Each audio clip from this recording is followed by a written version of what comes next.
Salut à tous, c'est Cédric du Fringe Channel, j'espère que vous allez bien. Bienvenue dans ce 3e épisode du Fringe Show, le podcast officiel du Fringe Channel. Donc je vous rappelle que le Fringe Channel, on peut le trouver sur YouTube.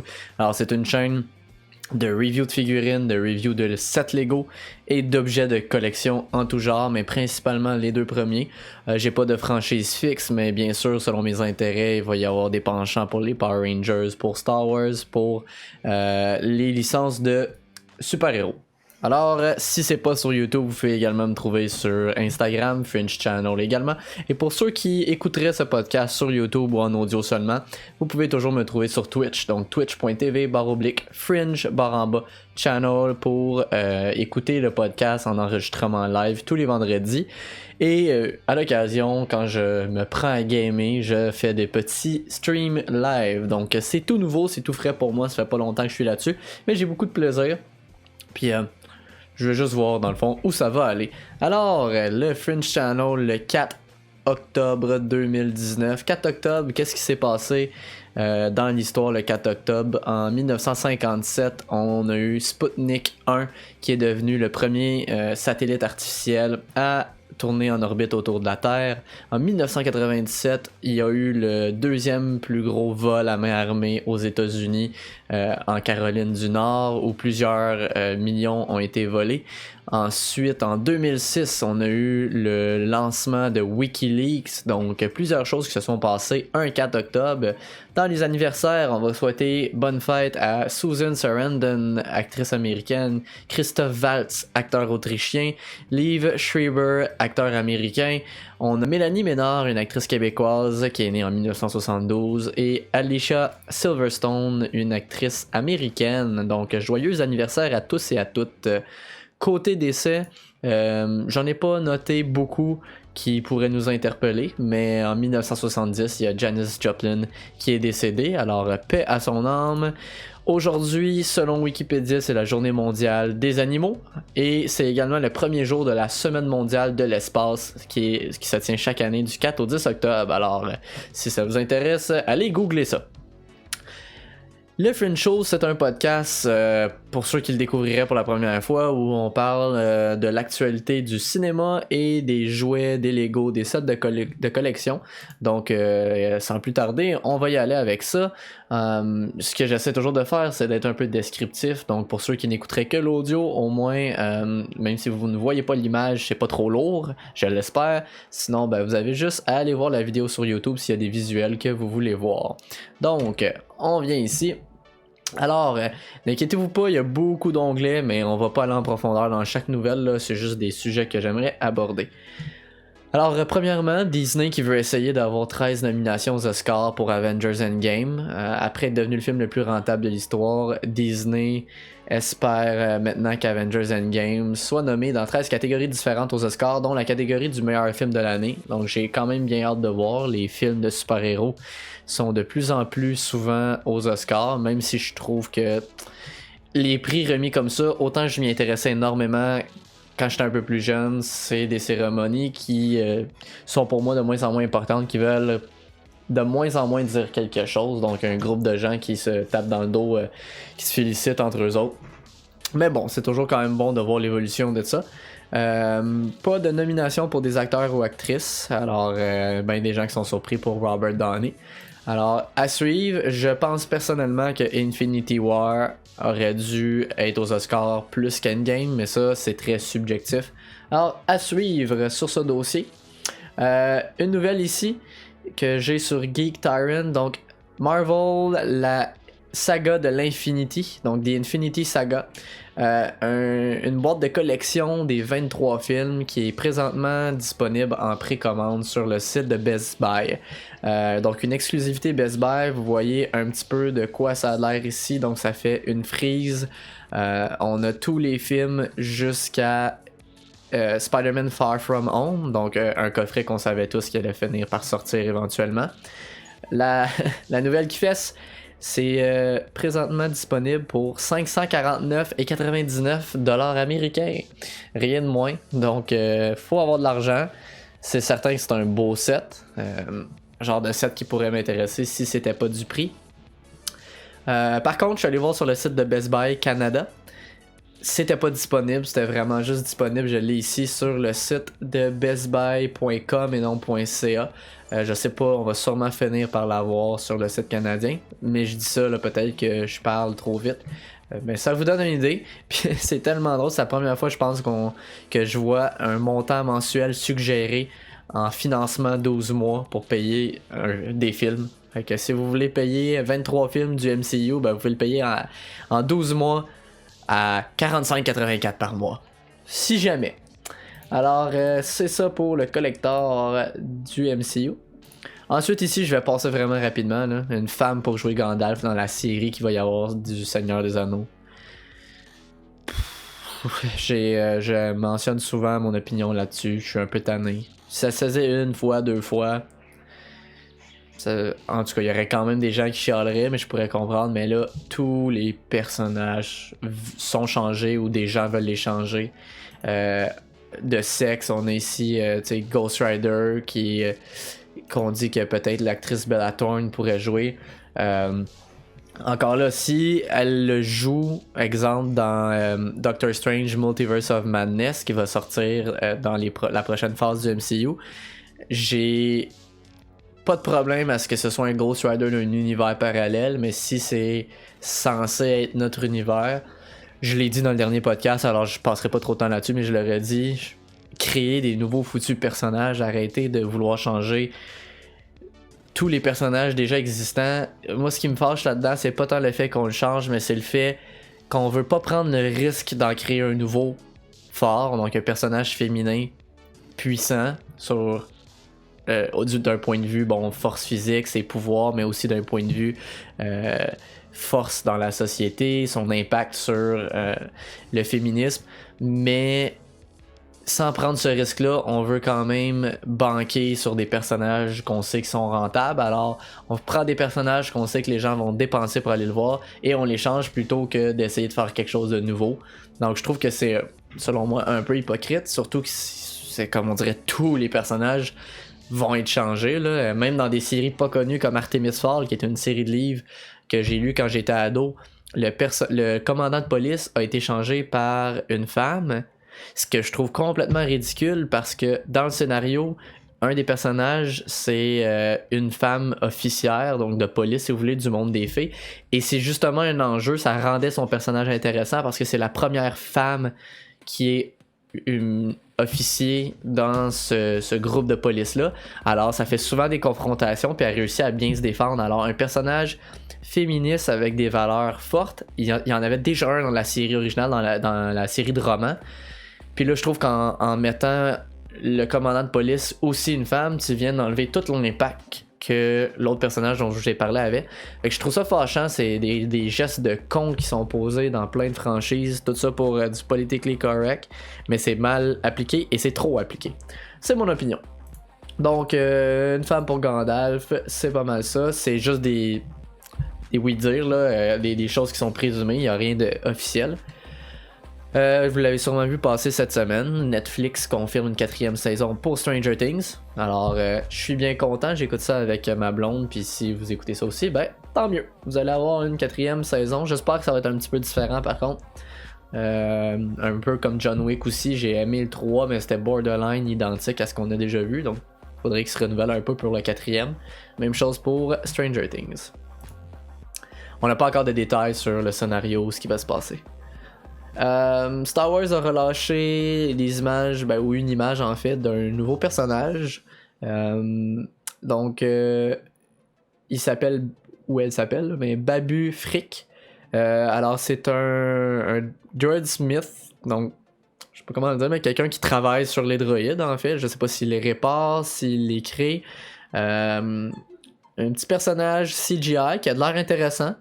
Pour une fois, Star Wars, surtout Disney, sont bons pour créer des personnages qui ne servent à rien, mais que c'est juste pour vendre des toutous.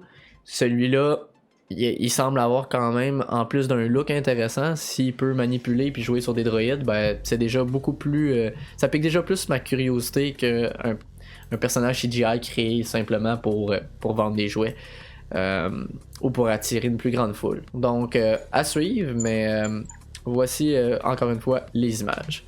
Donc pour ceux qui écoutent en audio, je suis désolé, vous irez taper Babufrik, B-A-B-U, espace F-R-I-K. Spider-Man qu'on a su la semaine passée qui allait revenir dans le MCU. Cette semaine, il y a plusieurs articles pleins de oui-dire qui sortent un peu partout qui disent que ça serait en partie dû grâce à Tom Holland qui aurait été parlé au Big Boss chez Sony et Disney. Donc Bob Iger du côté Disney. Je me rappelle plus c'est quoi son nom là, du côté Sony.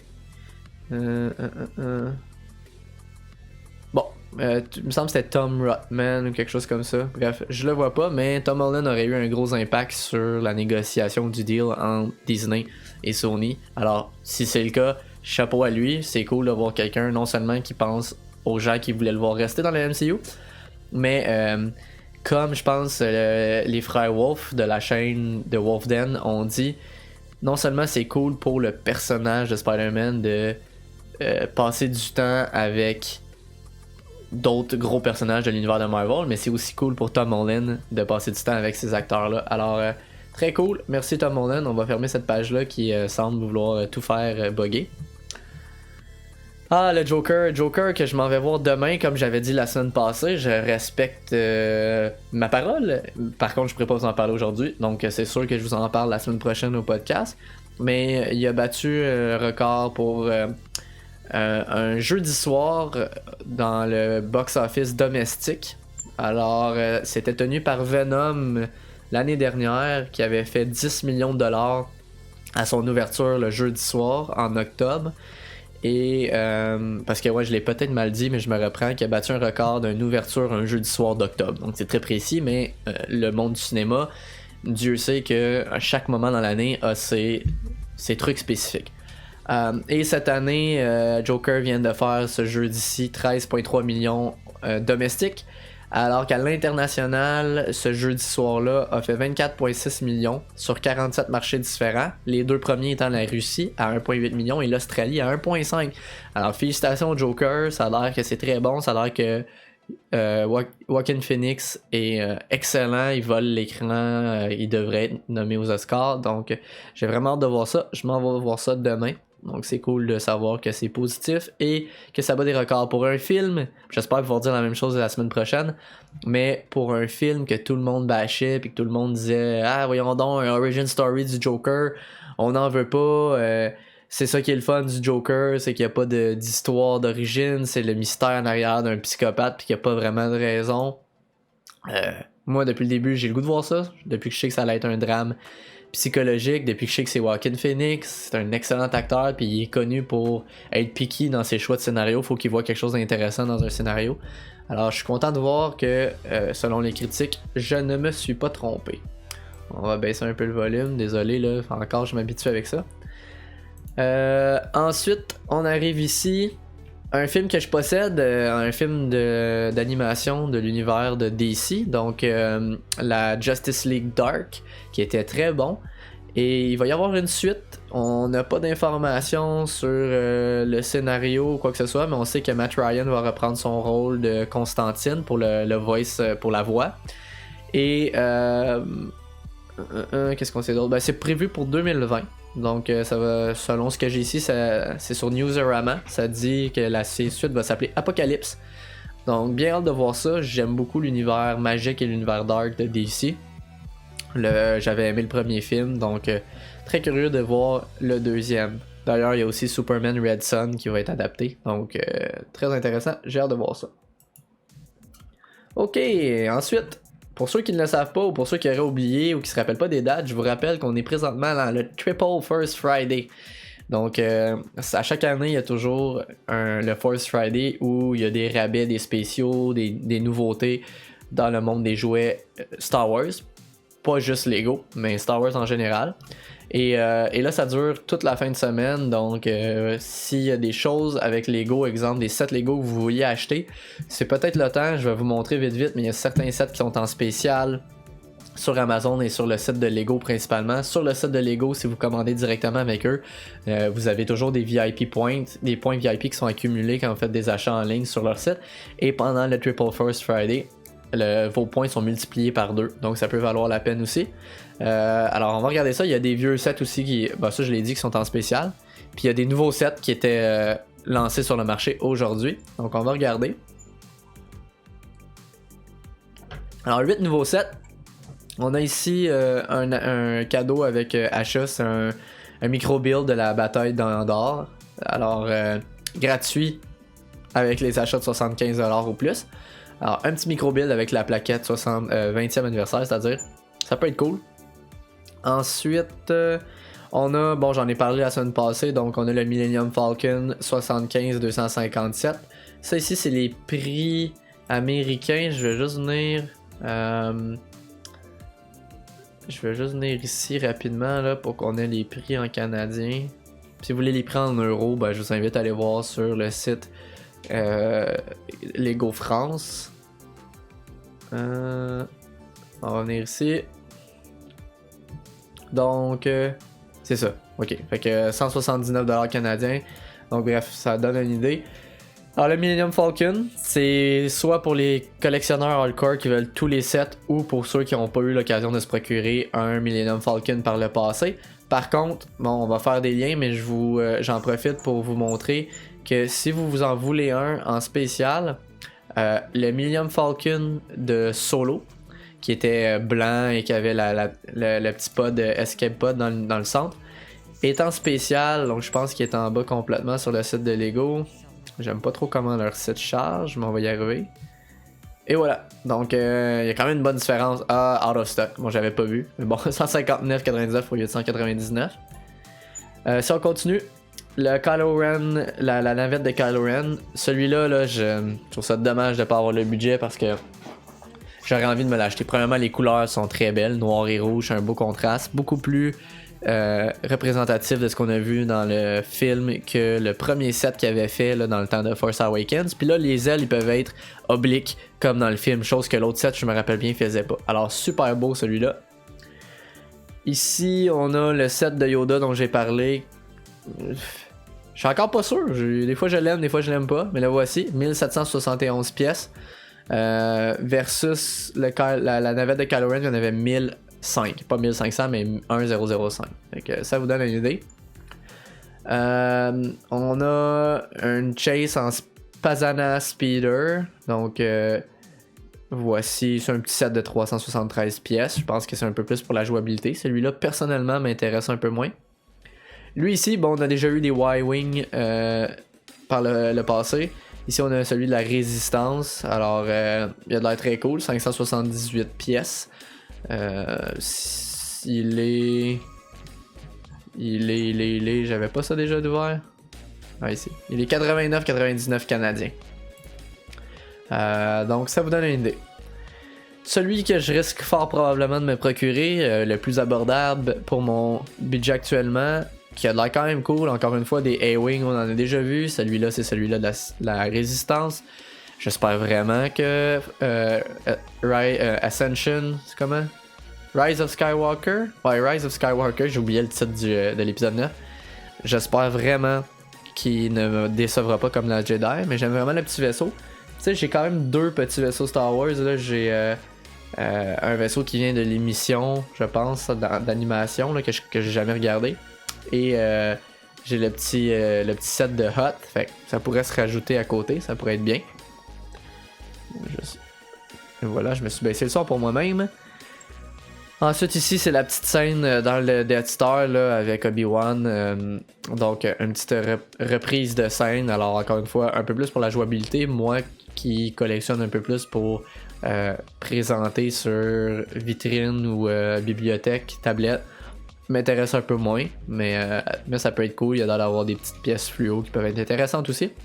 Et on a finalement le AT-ST Raider. Donc 540 pièces. Qui est un peu ce qu'on connaît déjà, mais avec des nouvelles couleurs, peut-être des petites modifications. Fait que c'est ça pour les nouveaux sets Lego Star Wars. Si on continue dans le Lego, j'ai pas beaucoup de briquettes, j'avais arrêté de les acheter à un moment donné, mais je trouve que ces deux-là sont très beaux. Donc un duo pack de Kylo Ren et un Sith Trooper. Encore une fois, contraste noir et rouge, c'est gagnant, en tout cas pour moi.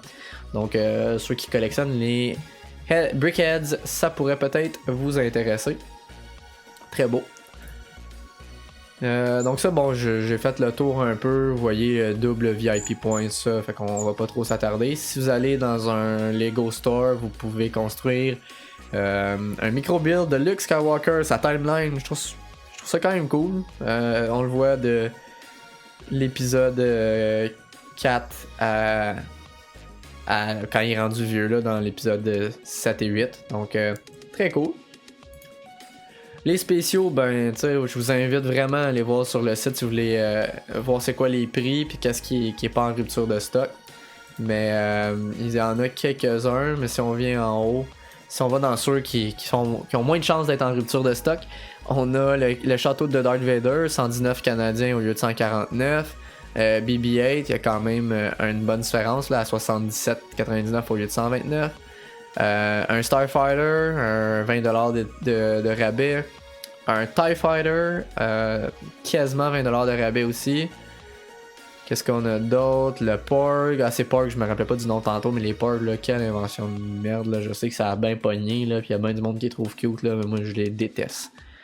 Détester c'est fort, là, mais mettons que je les aime pas. Hein. Donc, vous voyez, il y a des petits sets, le Droid Gunship est en spécial aussi, le Black Ace TIE Interceptor. Le set dont j'ai fait la review, le Pod Racer d'Anakin, 20e anniversaire, est en spécial aussi de presque 10$. Oups, ça est en train de remonter. Le Starfighter Jedi de Anakin. Donc, tu sais, s'il y a certains petits sets que vous aimeriez avoir, c'est peut-être le temps. Avec ces spéciaux-là qui sont intéressants. Je pense que le château de Darth Vader est vraiment intéressant. Puis quelqu'un qui voudrait BB-8 aussi. Là. J'avais vu aussi, mais je pense qu'il était plus disponible. Mais il me semble avoir vu le Slave 20e anniversaire. Je vais juste regarder vite. Parce que moi, il me semble qu'il m'avait flashé. C'en est un que j'aurais aimé avoir.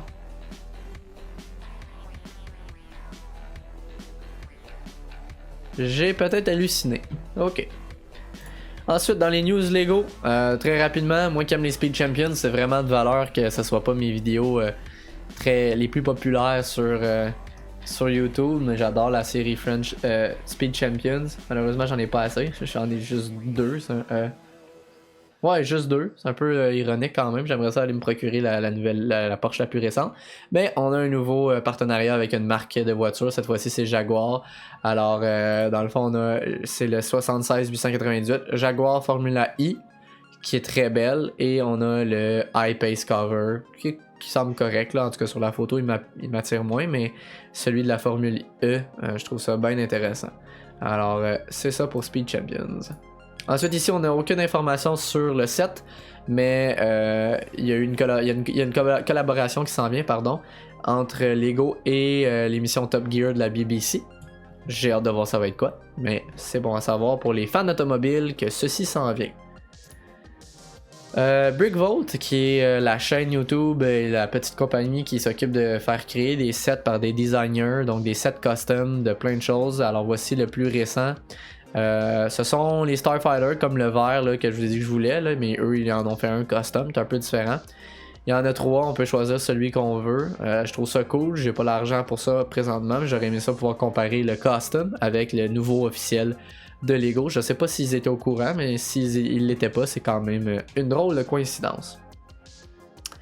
Ensuite, ici, moi j'aime beaucoup Kotobukiya. J'ai 3 statuettes de Kotobukiya. Je les trouve belles, à prix plus abordable que d'autres compagnies. Peut-être un peu moins bien faites, mais quand même très bien faites pour le prix. Je pense que les prix ont monté par contre depuis que moi j'ai commencé ma chaîne YouTube. Là. Ceci étant dit, il y a eu plusieurs statuettes révélées au New York Comic Con, ou du moins présentées. On a eu des statuettes des franchises Star Wars, Marvel, DC Comics, My Little Pony, G.I. Joe, Mega Man, It et Beetlejuice. Donc là, il y a plusieurs photos, je les ferai pas une par une, mais on a des Sith Troopers, on a Rey. C'est juste pour vous montrer un peu les visages, ça a l'air de quoi. C'est pas identique, on n'a pas une statuette à 300$, mais je pense que c'est très très très joli pour le prix. Là. Normalement, on parle de un petit peu moins de 100$ ou autour de 100$. Des très belles statuettes.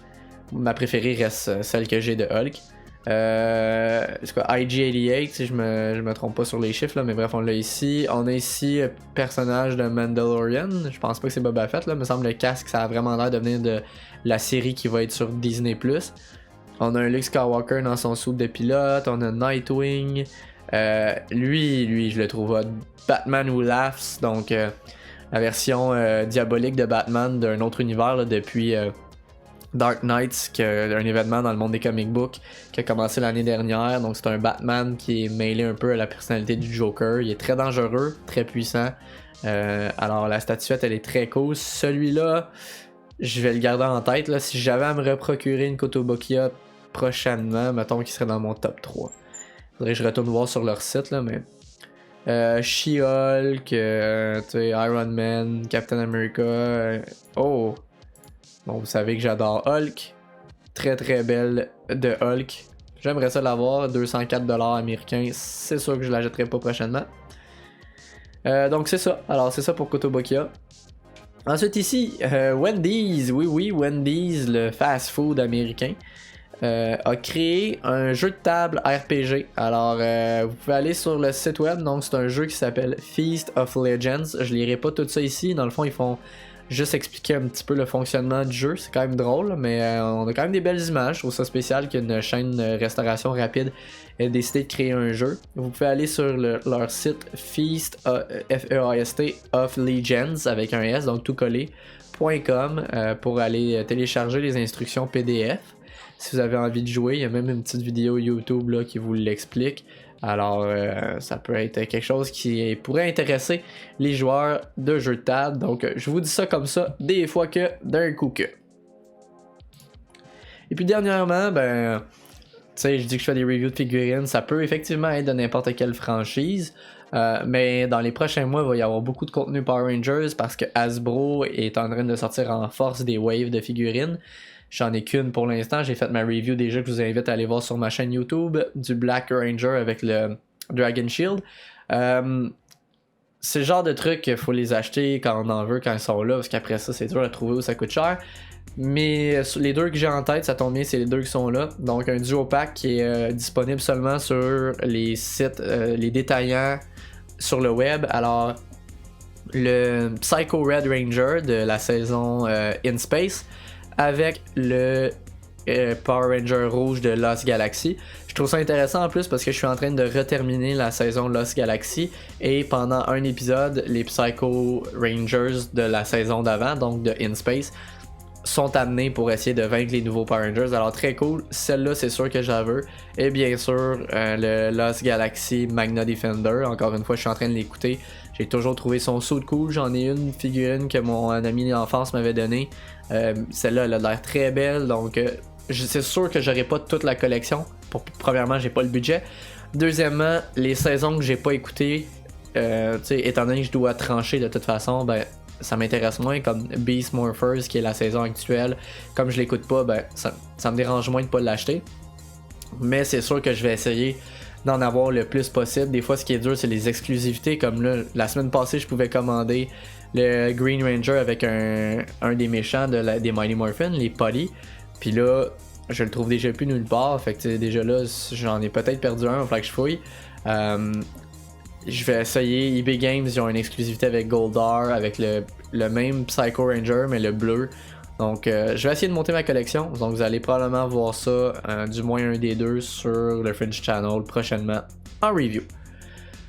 Alors, je vous dirais que ça fait pas mal le tour. J'ai essayé d'être plus concis que la semaine dernière. Je suis en fin de rhume, alors j'espère que ça a paru. J'espère qu'il y a eu moins de longueur. Je prépare mes nouvelles d'avance. J'essaie de faire fitter le podcast un petit peu plus entre 30 et 45 minutes en essayant d'être le plus près possible du 30. Donc c'est ce que je crois avoir réalisé ce soir. Donc ceux qui découvraient pour la première fois, bienvenue à bord. J'espère que ça vous donne envie de rester avec nous. Donc je répète, on peut me trouver sur YouTube. Alors youtube.com/Fringe Channel officiel, ou tapez Fringe Channel figurine Fringe Show dans la recherche. Vous allez me trouver, mon logo. Je vais le mettre là, je vais remettre la discussion, mais voyez-vous, je mets ça ici. Bon, mon logo il est caché en arrière, mais... je sais. Et voilà. Alors voici le logo, un gros triangle rouge, alors Fringe Channel, vous allez trouver ça sur YouTube pour tout ce qui est review et la rediffusion de ce podcast-ci. Vous pouvez me trouver sur Twitch, twitch.tv/Fringe/channel et sur Instagram, Fringe Channel, donc je suis présent sur un peu tous les réseaux. Le but c'est de faire croître la chaîne, alors n'hésitez pas à laisser un petit pouce bleu, donc même je vais essayer de m'habituer à parler comme je parle normalement par rapport à ça. J'adaptais beaucoup mon langage à la France comme c'est ma crowd principale, mais moi je dis que c'est un like, fait que à partir de maintenant c'est officiel, on appelle ça un like. Fait que laissez-moi un petit like, commentez en bas sur ce que vous avez pensé ou ce qui vous intéresse dans ce que j'ai dans les nouvelles dont j'ai parlé aujourd'hui, ou si vous avez des suggestions pour le podcast, ben gênez-vous pas. Plus qu'il y a de commentaires, plus qu'il y a de likes, plus que les algorithmes YouTube vont suggérer les vidéos. Et le but, oui, c'est de le faire pour le plaisir, mais si je peux grossir assez pour être capable d'attirer un peu l'attention de certaines compagnies, faire des petites collaborations, des petits tests de produits, je serais pas contre, ça aiderait un petit peu le budget de ce projet créatif. Et si c'est pas déjà fait, abonnez-vous au Fringe Channel pour plus de reviews des plus chouettes. Et sur ça, je vous dis à la prochaine fois.